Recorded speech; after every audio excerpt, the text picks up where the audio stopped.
Héctor Souza, un millionnaire mexicain, a perdu son portefeuille rempli d'argent dans un quartier pauvre lors d'un voyage avec sa fille. Un garçon des rues l'a trouvé et l'a rendu intact. Cependant, il a fait une demande inhabituelle en guise de récompense, émouvant tant le millionnaire que sa fille, qui n'ont pas pu retenir leurs larmes. Tout est arrivé alors qu'Héctor était sur un ferry, revenant d'une excursion touristique vers la ville de San Diego, en Californie. Lorsqu'il a réalisé que son portefeuille n'était plus dans sa poche, il est tombé dans le désespoir. Héctor était un homme notoirement riche, figurant même dans le magazine Forbes quelques années auparavant, mais il était encore plus connu comme philanthrope. Dès les années 1990, il investissait dans de grandes chaînes de distribution et organisait des collectes pour fournir nourriture, vêtements et soins médicaux aux personnes dans le besoin dans son pays et en Amérique latine. Ce jour-là, il se promenait sur la côte ouest des États-Unis avec sa fille, Margarida Souza, qui venait tout juste de fêter ses 18 ans. En cadeau d'anniversaire, Margarida avait demandé que la célébration se déroule aux États-Unis. Ainsi, Héctor avait planifié une semaine de vacances pour l'accompagner. Ils avaient déjà visité Disney et Los Angeles, et étaient maintenant à San Diego, où ils venaient d'explorer l'île de Coronado. Cependant, Héctor avait insisté pour visiter un quartier pauvre de la région, ce qui n'avait pas plu à Margarida. Elle ne voyait aucun intérêt à explorer des zones pauvres et pensait que cela gâcherait sa fête. Pendant le trajet en ferry de retour en ville, Héctor s'était rendu compte que son portefeuille avait disparu. En parlant à Margarida, elle avait immédiatement attribué l'incident à la visite du quartier pauvre, pensant qu'il avait été volé. Irritée, sa fille avait dit « Je t'avais dit de ne pas y aller, papa. Bien sûr que tu t'es fait voler. » Cependant, Héctor avait corrigé sa fille, expliquant qu'il avait peut-être simplement perdu le portefeuille. Margarida, quant à elle, doutait que quelqu'un le rendrait. Son père s'était contenté de dire qu'il espérait que, si quelqu'un l'avait trouvé, cette personne prendrait contact avec lui. De retour à l'hôtel, 2 heures plus tard, il n'y avait toujours aucun signe du portefeuille. Les employés du bateau touristique avaient cherché partout, mais n'avaient rien trouvé. Margarida, nerveuse, insistait sur le fait que son père avait été volé, lui rappelant les cartes de crédit importantes qui se trouvaient dans le portefeuille. Agacée par la situation, la fille déplorait le fait que son père ait insisté pour aller dans ce quartier pauvre précisément le jour de son anniversaire. Héctor, patiemment, avait expliqué à Margarida qu'elle avait encore beaucoup à apprendre sur la vie. Il lui avait rappelé ses origines modestes, étant né dans un quartier pauvre de Mexico. À 14 ans, il avait commencé à travailler dans un grand magasin pour aider sa famille et n'avait pu étudier ce qu'il voulait vraiment qu'à l'âge de 24 ans, lorsqu'il était déjà superviseur du magasin. Il avait raconté à sa fille comment il avait affronté des difficultés, comme prendre des bus bondés pour aller travailler et, parfois, sauter des repas faute d'argent. Mais, au final, il avait eu de la chance. Et la chance, selon lui, peut changer une vie. Héctor avait également rappelé le moment douloureux où il avait perdu son épouse, la mère de Margarida, victime de la tuberculose. À l'époque, bien qu'il fût déjà très riche, tout l'argent du monde n'avait pas suffi à sauver son amour. Cela lui avait fait comprendre que la vie doit être vécue avec humilité, et c'est à partir de ce moment-là qu'il s'était encore plus consacré à la philanthropie. Le lendemain, alors qu'ils étaient à l'hôtel 5 étoiles qui avait déjà été payé, le téléphone d'Héctor avait sonné. À l'autre bout du fil, une personne l'informait qu'elle avait retrouvé son portefeuille. Il a donné une adresse qui se trouvait en dehors de la zone touristique. En voyant son père se lever avec un sourire aux lèvres, Margarida protesta « Papa, réfléchis un peu. Ça pourrait être un piège ou une arnaque. Qui te garantit qu'ils ont vraiment trouvé ton portefeuille ?» Héctor répondit calmement qu'il n'y avait pas de problème, car celui qui avait appelé semblait être un enfant et paraissait digne de confiance. Malgré cela, Margarida téléphona au garde du corps qui les accompagnait lorsque nécessaire et lui expliqua la situation. Lorsque le garde du corps arriva, il essaya de les convaincre de ne pas se rendre à l'adresse, mais Héctor déclara qu'il ferait confiance à son intuition, déterminé à récupérer son portefeuille et à poursuivre les célébrations. Ainsi, les trois quittèrent l'hôtel de luxe et se dirigèrent vers l'avenue la plus proche. Alors que le garde du corps conduisait, ils quittèrent la zone touristique et arrivèrent dans un quartier beaucoup plus modeste et moins éclairé. Margarida était effrayée, sentant que son anniversaire s'était transformé en une aventure dangereuse. Chaque motocyclette qui passait faisait battre son cœur à tout rompre. Lorsqu'ils s'arrêtaient au feu rouge, elle était tendue, craignant que quelqu'un ne pointe une arme sur eux. Avoir un garde du corps à ses côtés ne la rassurait pas. En revanche, Héctor était complètement détendu. D'une certaine manière, cet endroit lui rappelait sa jeunesse, et Margarida ne comprenait pas comment son père pouvait être si calme, car ce n'était pas seulement sa sécurité qui était en jeu, mais aussi la sienne. Lorsqu'ils arrivèrent à l'endroit indiqué, une zone de maison simple, le garde du corps ne permit pas à Hector de sortir de la voiture.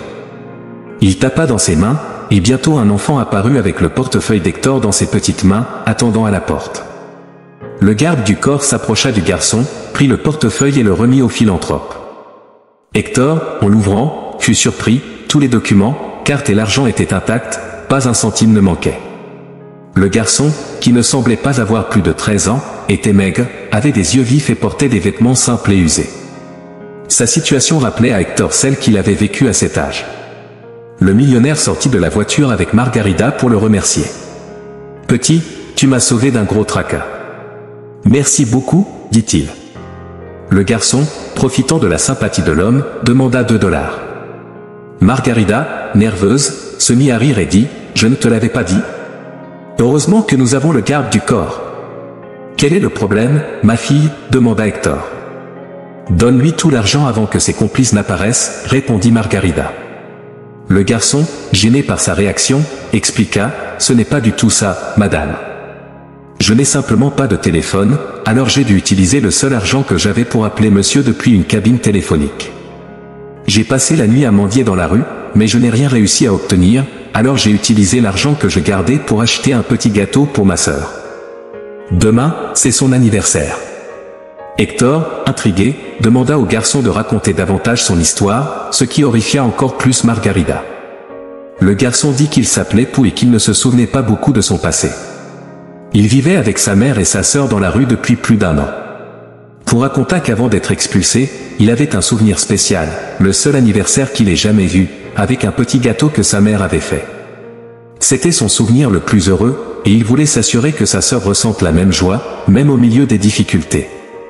Margarida, qui jusqu'à présent était effrayée et méfiante, ne put retenir ses larmes. Elle fut honteuse des jugements précipités qu'elle avait faits. À sa grande surprise, la sœur de Pou fêtait son anniversaire le même jour qu'elle. Émue, Margarida donna une carte de visite de l'hôtel de luxe où ils étaient hébergés à Pou, l'invitant, lui, sa mère et sa sœur, à les rejoindre le lendemain. Avec la permission de son père, elle retira 3 billets de $100 du portefeuille et les remit au garçon. « Utilise cet argent pour acheter des vêtements pour vous, d'accord ? Sinon, malheureusement, il y a de grandes chances qu'il ne vous laisse pas entrer à l'hôtel. » Après avoir pris congé, sur le chemin du retour, Hector proposa d'aller au restaurant qu'il avait réservé pour la fête de Margarida, mais elle l'interrompit en demandant de rentrer directement à l'hôtel. « Qu'est-ce qu'il y a, ma fille ?» demanda le millionnaire. « Papa, ce que nous dépenserions en une soirée dans ce restaurant pourrait nourrir la famille de Pou pendant 1 mois. Rentrons à l'hôtel et commandons une pizza pendant que nous planifions ce que nous ferons demain, d'accord ?» proposa-t-elle. Hector accepta, fier de sa fille. Ces années en tant que philanthrope semblaient enfin avoir eu un effet positif sur elle. Le lendemain, de bon matin, Pou, sa sœur et sa mère, Elisabeth, se rendirent dans un magasin de vêtements. Ils en ressortirent avec de nouveaux vêtements et, avec l'argent que Margarida leur avait donné, ils purent également prendre un petit déjeuner décent, ce qu'ils n'avaient pas fait depuis plus d'1 an. Ils utilisèrent le reste pour payer les billets de bus jusqu'à l'hôtel. À leur arrivée, ils furent intimidés par l'imposant hôtel 5 étoiles. Elisabeth, qui avait toujours rêvé de visiter un tel endroit, était enchantée. Une réceptionniste les conduisit jusqu'à un magnifique jardin, décoré de fleurs et de décorations colorées. La sœur de Pou, émerveillée, dit que c'était l'endroit le plus beau qu'elle ait jamais vu. Ses yeux brillaient de bonheur. Margarida apparut et dit que tout cela était pour elle. La petite fille ne put contenir sa joie. Margarida avait demandé à un ami qui supervisait la chaîne d'hôtels d'organiser une fête d'anniversaire et d'inviter tous les enfants hébergés avec leur famille. Bientôt, beaucoup d'entre eux se rassemblèrent dans le jardin, courant et jouant avec Cindy, la sœur de Pou. Margarida était aussi heureuse que les enfants. Pour la première fois, Margarida comprenait ce que son père ressentait en aidant les gens. Pou et sa sœur goûtèrent de la mousse pour la première fois et se régalèrent avec un énorme gâteau au chocolat. Elisabeth, leur mère, était profondément émue par tout cela et reçut un câlin de Margarida, qui luttait également pour contenir ses larmes. Lors de son premier jour à 18 ans, Margarida faisait l'expérience de quelque chose qui changerait sa vision de la vie. Hector savait qu'une fête d'anniversaire ne serait pas suffisante pour vraiment aider cette famille, alors il conduisit Elisabeth jusqu'à son ami, le superviseur de l'hôtel. Le millionnaire expliqua combien il avait été surpris de voir que son fils avait rendu le portefeuille dans le même état qu'il l'avait trouvé, malgré les difficultés qu'il traversait. Si ce garçon a un tel caractère, c'est le reflet d'une bonne éducation. Félicitations pour votre intégrité, dit Hector, et Elisabeth le remercia, émue. Le superviseur de l'hôtel mentionna alors qu'il pourrait peut-être l'aider. Récemment, nous avons découvert que la chef du service de nettoyage était impliquée dans de petits vols à l'hôtel. Elle et 2 employés volaient des objets appartenant à des clients étrangers, qui ne s'en rendaient compte qu'à leur retour dans leur pays. Nous les avons tous licenciés et nous devons maintenant renouveler l'équipe, en commençant par quelqu'un d'intègre et de confiance, expliqua le superviseur. Elisabeth était confuse, jusqu'à ce que le superviseur dise « Je ne sais pas si c'était seulement de la chance ou autre chose, mais lorsque votre fils a rendu ce portefeuille intact, il a changé le destin de votre famille. Si vous le souhaitez, j'aimerais vous offrir le poste de chef des femmes de chambre. Qu'en dites-vous » Elisabeth resta bouche bée. Elle n'avait jamais imaginé qu'un jour elle mettrait les pieds dans un hôtel de ce niveau, encore moins qu'elle y recevrait une offre d'emploi. Embarrassée, elle dit qu'elle ne savait pas si elle avait les compétences pour ce poste, ce à quoi le superviseur répondit aussitôt « Madame Elisabeth, l'essentiel, vous l'avez déjà, le caractère et l'intégrité. » La semaine suivante, la vie de cette famille prit un tournant différent. Pou, au lieu de prendre un bus pour mendier, se rendait à l'école avec de nouveaux vêtements et des fournitures scolaires. Elisabeth, quant à elle, prit un bus en direction du front de mer de la ville, où elle commença son nouvel emploi dans l'hôtel 5 étoiles. Elle se sentait comme la femme la plus chanceuse du monde. Pendant ce temps, Hector et Margarida poursuivirent le voyage qu'ils avaient prévu, mais rien ne leur apporta la même joie que celle que Margarida avait ressentie lors de la fête dans le jardin de l'hôtel. Elle regarda son père et comprit enfin pourquoi il ne s'était jamais contenté d'être simplement un millionnaire. Ce qui le rendait vraiment heureux, c'était de faire du bien aux autres. Maintenant, Margarida le comprenait. Si cette histoire vous a plu, n'hésitez pas à laisser un like.